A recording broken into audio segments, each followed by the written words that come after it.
কেউ মারা গেলে তার চোখে তুলসী পত্র বা তুলসী পাতা দেওয়া হয় কেন? শ্মশানে দাহকার্যের সময় তুলসী কাষ্ঠ বা তুলসী কাঠ কেন প্রদান করা হয়? মৃত্যুর পর দেহে তিলক পরিধান কেন করানো হয়? তুলসী পত্র বা তুলসী দল ভক্ষণ বা গ্রহণ মাহাত্ম্য। হরে কৃষ্ণ। বাড়িতে কেউ মারা গেলে তাহার দুই চোখে বা কানে তুলসী পত্র বা তুলসী পাতা দিয়ে দেওয়া হয়। সচরাচর এই দৃশ্যের সাথে আমরা সকলেই পরিচিত। অনেকেই আছি আমরা এই মাহাত্ম্য জানি, আবার অনেকেই আছি কেন চোখে তুলসী পত্র বা তুলসী পাতা দেওয়া হয় তাহার মাহাত্ম্য জানি না। শ্রী হরিভক্তি বিলাস গ্রন্থে বলা হয়েছে যে ভগবানকে নিবেদিত তুলসী পত্র ধারণ করলে বৈষ্ণবজন ত্রিভুবন পবিত্র করতে সমর্থ হন, এবং আরও বলা হয়েছে যে কর্ণে তুলসী দল ধারণ করলে কোনো প্রকার উপপাপ বিদ্যমান থাকে না।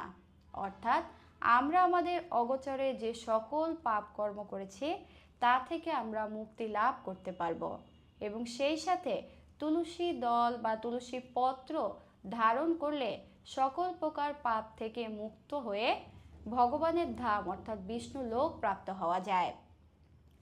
অন্তকালে বা মৃত্যুর পূর্ব মুহূর্তে তুলসী পত্র বা তুলসী দল ভক্ষণ বা গ্রহণ করলে কি হয়? শত শত চন্দ্রায়ণ না করে ত্রিসন্ধ্যা ভগবত অর্পিত তুলসী দল ভক্ষণে তদাপেক্ষা অধিক দেহ শোধন হয়। শত শত চন্দ্রগ্রহণের সময় গঙ্গায় স্নান করলে যে ফল লাভ হয়, শ্রীহরিকে তুলসী পত্র অর্পণ করে সেই তুলসী পত্র গ্রহণ করলে মহাপাতকীরও শুভ গতি হয়। ভগবানকে তুলসী পত্র অর্পণ করে সেই প্রসাদী তুলসী পত্র কেউ যদি গ্রহণ করে সকল প্রকার পাপ থেকে মুক্ত হওয়া যায়। তাই আমাদের ভগবানকে তুলসী পত্র নিবেদন করে সেই প্রসাদে তুলসী পত্র গ্রহণ করা উচিত। তুলসী পত্র বা তুলসী দল গ্রহণ পূর্বক মৃত্যুর পূর্ব মুহূর্তে কেউ যদি দেহত্যাগ করে, সে যদি চণ্ডালও হয় তাহলেও তার মহা পাপ ভস্মীভূত হয়ে যায়। এবং দ্বাদশীর দিন অর্থাৎ দ্বাদশীর পারণের দিনে কেউ যদি তুলসী পত্র গ্রহণ করে অষ্ট সংখ্যক অশ্বমেধ যজ্ঞের ফল সে লাভ করতে পারে। অর্থাৎ একাদশীর পর দিন দ্বাদশীর পারণে কেউ যদি ভগবানকে তুলসী পত্র অর্পণ করে সেই প্রসাদী তুলসী পত্র গ্রহণ করে তাহলে অষ্ট সংখ্যক অর্থাৎ 8 বার অশ্বমেধ যজ্ঞ করার ফল অনায়াসে লাভ করতে পারে। তুলসী জল গ্রহণে আত্মার মুক্তির পথ সুগম হয়, এই বিশ্বাস করে মৃত্যুর সময় তুলসী জল প্রদান করা হয়। তুলসী মিশ্রিত জল প্রদান করলে আত্মার মুক্তি হতে পারে, এই বিশ্বাসে মৃত্যুর পূর্ব মুহূর্তে আমরা মুখে তুলসী মিশ্রিত জল প্রদান করে থাকি। যে সকল মৃত ব্যক্তির কলেবর তুলসী কাষ্ঠাগ্নিতে দাহ করা হয় তাদের কোনো কালেও হরিদান থেকে এই জগৎ সংসারে আর ফিরে আসতে হয় না। অর্থাৎ কেউ মৃত্যু বরণ করার পরে বা মৃত্যুর পরে তার দেহ তুলসী কাষ্ঠাগ্নিতে বা তুলসী কাঠে যদি দাহ করা হয় তাহলে তাকে কখনোই ভগবানের ধাম থেকে আর এই জগতে ফিরে আসতে হয় না। মৃতদেহ তুলসী কাষ্ঠে দাহ করলে অগাম্য গমনজনিত দোষও নষ্ট হয়ে যায়। মৃতদেহ দাহর সময়ে অন্যান্য কাষ্ঠের সহিত যদি এক খণ্ড তুলসী কাষ্ঠ অর্পণ করা হয় তাহলে কোটি পাপ হতে পরিত্রাণ পাওয়া যায়। অর্থাৎ মৃতদেহ দাহ করার সময় আমরা যে কাষ্ঠ ব্যবহার করি সেই কাষ্ঠের সাথে যদি এক খণ্ড বা এক টুকরো তুলসী কাষ্ঠ অর্পণ করা যায় তাহলে সে তার কোটি কোটি পাপ থেকে মুক্তি লাভ করতে পারে।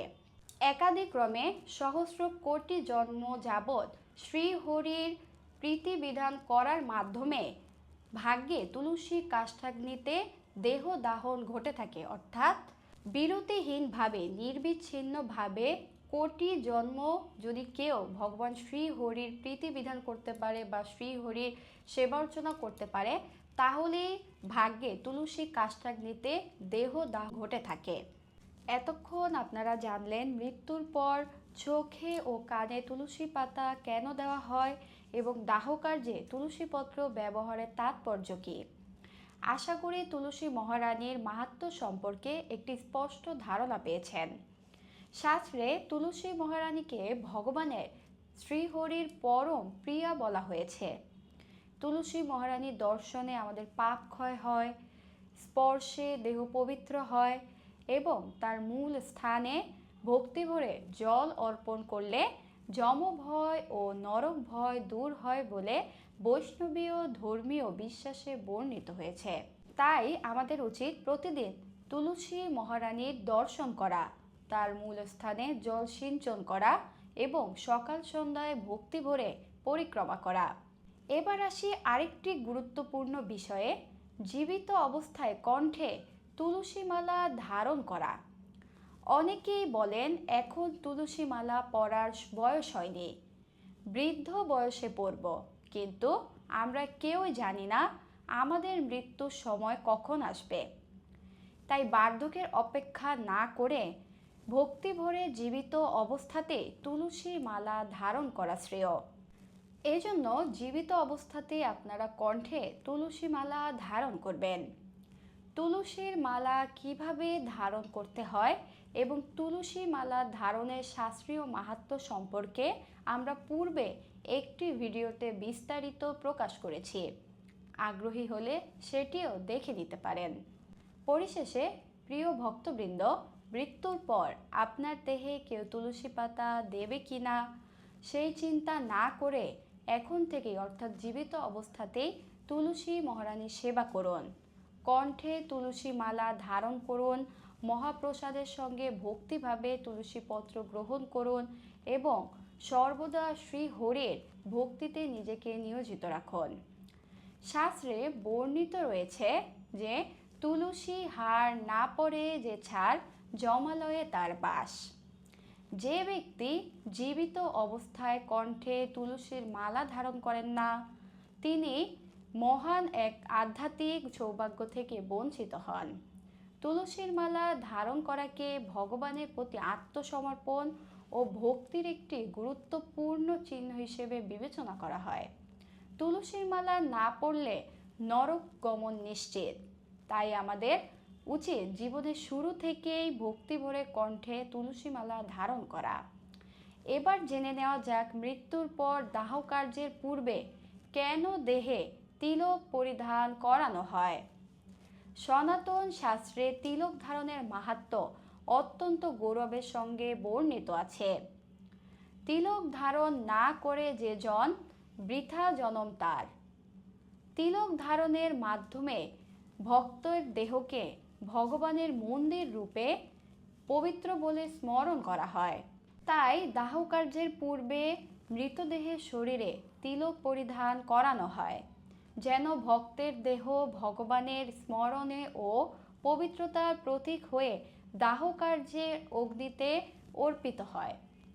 ভগবান অত্যন্ত সন্তুষ্ট হন যখন তিনি তার ভক্তকে তিলক ধারণ করতে দেখেন।